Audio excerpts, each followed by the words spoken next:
Assalamu alaikum, barkanmu da warhaka.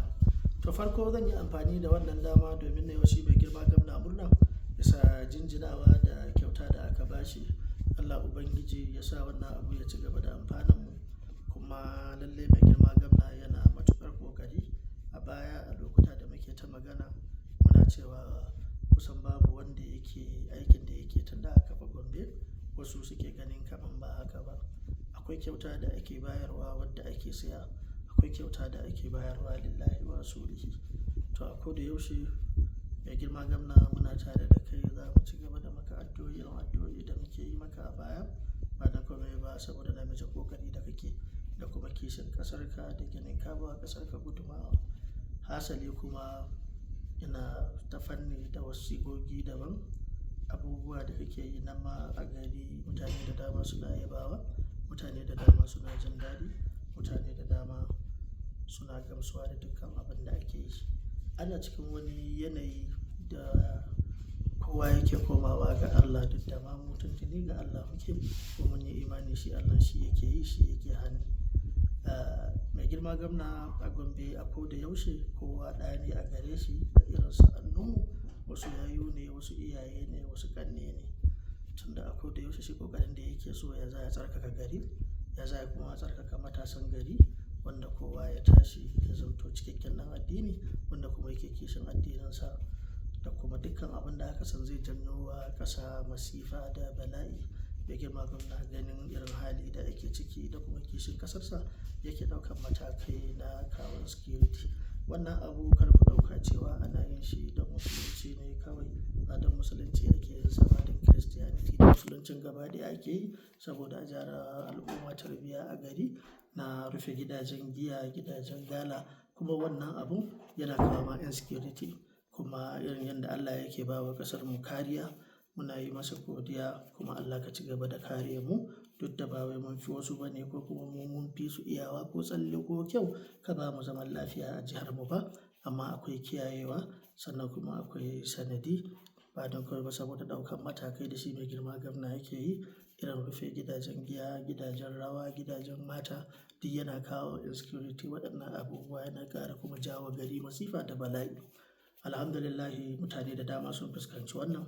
Mai girma gwamna muna kira waɗannan abubuwa da kake yi, mai girma gwamna muna kira da babban murya.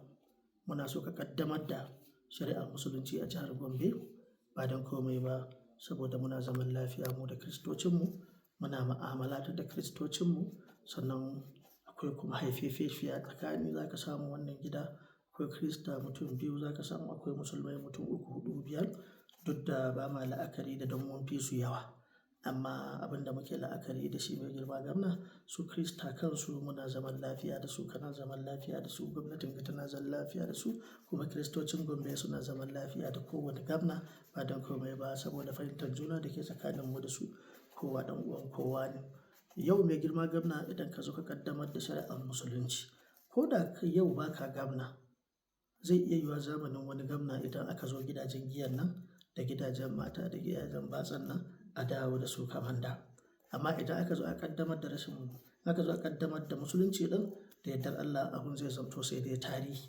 To wannan abu muna so ya zamto sai dai tarihi, amma ko mai girma gwamna babu yadda za ya zamto cikakken sai tarihin, sai in har an ƙaddamar da shari'a na musulunci ɗin, tunda mu Christianity mu muna zaman lafiya da su, su ma akwai nasu sace ɗin wanda sun ga dama za su yi amfani su ma da nasu dokoki na Christianity akan Kiristoci. Mu musulmai shari'ar musulunci zai iya aiki a kanmu, kuma akwai wannan fahimtar da mu da kiristocinmu na Gombe kuma 'yan uwan juna ne, kuma cuce ɗaya muke yi, kuma duk muna zaman lafiya da kowa.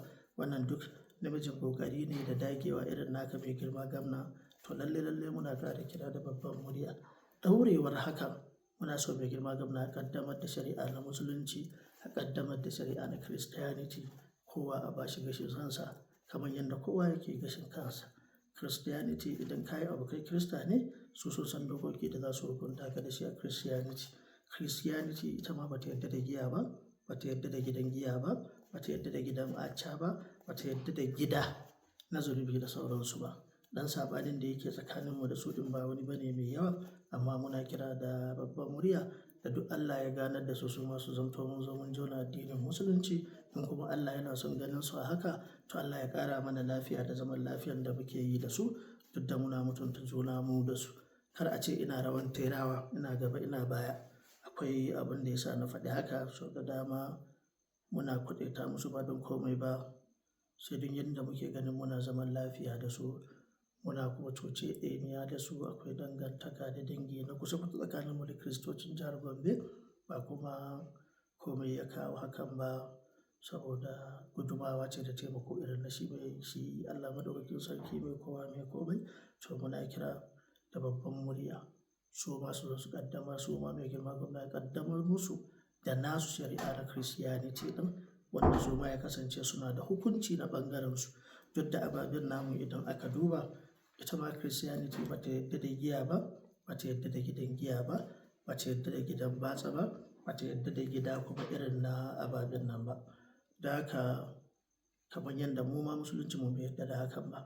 Mai girma gwamna domin ɗaurewan abun, domin kuma abun muna so ya tafi a haka, ita ce hujja na kira kar a yi tuƙa kuma a ringa warwara. Yau kai ga naka ra'ayin, ga yadda tunaninka yake, ga yadda zuciyarka take, domin ganin ka tsarkaka gari. To zai iya yiwuwa ko wanda zai zo ya gaje ka, idan yana da halaye irin naka, wanda zai gaje shi ba mu san wane ne ba ne, to sai ka ga abu an koma gidan jiya. Don haka yasa muke kira domin mu ci gaba da tsaftace ƙasarmu, mu ci gaba da tsaftace al'ummomin ƙasarmu, da mu musulmai da mu Christianity ɗin, wanda na san babu wanda zai yi wannan daga namu ɓangaren musulmai har zuwa ɓangaren Christianity. Da haka mai girma gwamna, saboda ɗaurar da wannan, muna so a ƙaddamar da shari'ar musulunci, a ƙaddamar da shari'a na Christianity akan Kiristoci, a ƙaddamar da na musulunci akan musulmai, saboda ɗaurewa wannan abun, domin ƙasa ta ci gaba da zama lafiya, ƙasa ta ci gaba da zamtowa mai tsarki, ƙasa ta ci gaba da tafiya akan turba guda na dukkan wani fitintunu da masifu da Allah ya kare mana da su. Kuma mai girma gwamna yake ƙara yaƙin domin ya ga cewa Allah ya kawo mana ɗauki, Allah ya ci gaba da mana, Allah Ubangiji kuma sa a dace a ƙara mana haɗin kai akan haɗin kan da muke da shi. Allah kuma ya sa saura inda ake fitintunu da masifu da sauransu, Allah ya kawo mana ɗauki. Ba mu isa ba, shi kaɗai ne isasshen da babu wanda ya isa. Muna ƙara kira da al'ummar jihar Gombe da mu zamto tsuntsiya maɗaurin ki ɗaya, kamar yadda muke a yanzu. Mu ƙara haɗa kai da dukkan waɗannan addinanmu na musulunci da na Christianity, mu ci gaba da zamtowa tsuntsiya maɗaurin ki ɗaya. Wannan haɗin kan da muke da shi ya haifar mana da zaman lafiyar da muke yi a Gombe.